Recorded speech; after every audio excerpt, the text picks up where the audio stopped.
So another of our basic techniques. Let's do it from Yokomen again, just so we've got our base technique. So there's our nice straight shape. There it is. We can go down like this. Little atemi in Kotegaeshi. I'm just going to put him gently down, and then whichever version around the head you want, big over the top breakfall. It's a classic Aikido thing.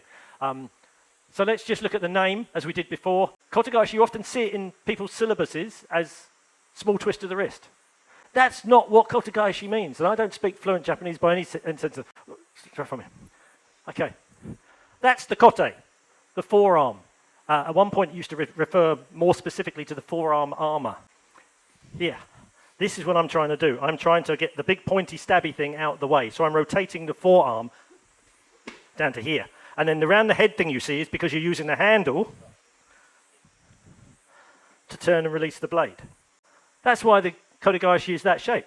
So, what we're really doing, is the same with the Shuhanagi, we had the Rasen, now we're rotating this for the same reason. We're trying to break the structure. You have to understand the thing that this is teaching you. This is the primary thing. But also, there's another aspect to this, okay? When you're applying the Kotegaeshi, if I'm doing it here, I can do the big flowing one, and he's a nice uke, and he'll go with it. The reason you see this big shape that you see in all the flashy videos is because it looks good. That big Kotegaeshi like that was because they had a sword, and you want to make sure the big pointy cutting thing is away from you. If this is an open-handed thing, you want this in front of your center, and it's straight down. However, there's his brace point.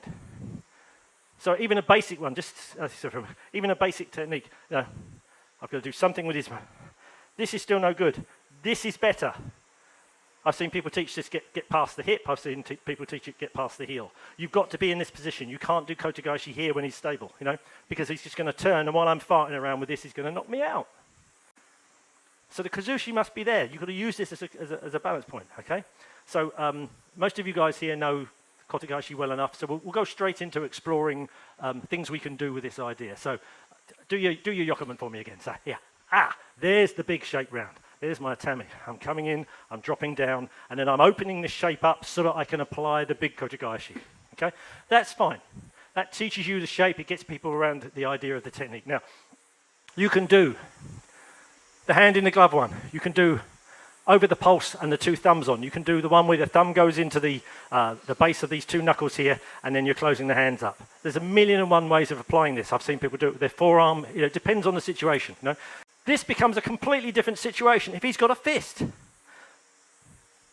Very, very hard to move. Now again, you can attack the fingernails, if you want to be horrible. But it's kind of becomes something else. So if he's got a fist and he's rigid, this becomes very, very hard. So let's do this from a fist now. So yeah, swing. Here, in here. There's that underhook again. I'm going to give him an almighty clout with this as part of my entrance. I'm not going to stand there and strike him. I want to go through his structure. There. He either moves or he gets hit with the elbow. If you've ever been hit with the elbow, you know it's unpleasant. And then I drop into this place that the kata told us about. I've now got his structure. This elbow now, if he's starting to do stuff, I've got it in position. I can keep giving him little reminders I'm there. Now, I love this. You can drop your elbow over the top, and I'm going to just expand my rib cage and bring the back of my elbow, my armpit, my waki that we use a lot, to take him back. Now I can take this. Now I've got this if I wish. Now, even if he's trying to do stuff with the other hand, I've still got this shoulder control. Now I've got my choice. I can either go down the end of the arm and put the Kotegaeshi on and release it if I just want to put him down to the floor, or I can use this and basically rotate that whole arm through the forearm. So I'm controlling the elbow in the same way that sometimes you'll see Sankyo put on, and people do. But really, what I want to do is control the elbow, because if I can take the slack out of that, I can control his spine. Sankyo is just a different mechanic for putting Yonkyo on. Both originally were much more relevant against someone holding a sword. So again, swing. Here. One of those. Underneath. I'm going to get in, I'm going to strike with this, I'm through and I'm dropping. If I'm here, this is no good. I've got to make sure this tenkan movement comes in, so I've got this rotation of the hip and I'm dropping down. This is all there. Then I've got my shape. Then I can choose what I want to do. I can either drop him straight down with the shoulder, or I can come out safely and I can do the shape because I'm outside of his range. So here, bring this in.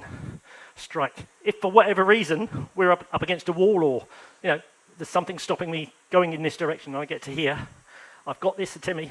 What you can do, and again it depends on the situation, but I can strike down to here. And I've got to drop my entire body. It's no good doing this. I've got to drop this hip in. Ah! So, and again, I'm aiming for his nads to make it dramatic, but really anywhere on the inside of here, because I'm looking for the structure. This is nice as well. And if he drops down, and again, he's being a good uke, he's kind of keeping his structure for me. Out in the street, if you hit that, he's going to move his nads back and his head's going to go. Then I've got this. Then I can take Kubanagi. I can take a head throw if I need to. So all of these things lead on to other things. You've got to go with what the situation is. The thing this technique is teaching me is that when I'm in here, and I've got this shape, I can control the forearm. The forearm, the same as the Shihonagi earlier, gives me that rasen connection to the spine. Yeah, I've got all of these things now I can do. I can come in here. I can come in there. I can come in here. This is nice. Have a play.